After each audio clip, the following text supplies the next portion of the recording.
Спойлер. На связи Австрия. Это проект «Жизнь обычных австрийцев».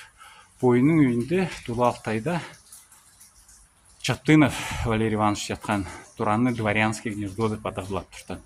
Онда садынчақ прокурор Тюхтенев Степан Сузанович анан дартандар жатылған. Оның ол тураларда балконду, типа терраса, лоджия деп аталып ағаш отырсар үйдің чөптеріне көрер бұл.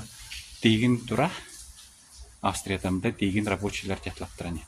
Мен бұл турадың алдап келгем, мында көрімді зеленый саттыларыны. Андайды ағаштар өсіліп тұраны бүдін жан.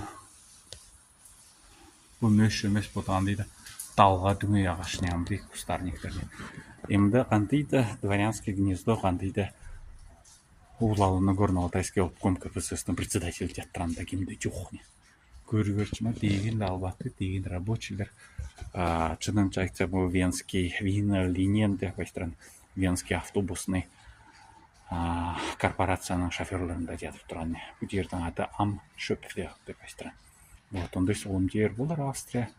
Бирді дыңсынар, не бирді албатынан айырылып, албатыны жаман көріп, не ондай бирді сана жоқ не. Ағаштардың ортасында. Оның балкондарда көріп құстарник тұрасыз. Потом тұрабылар соғым.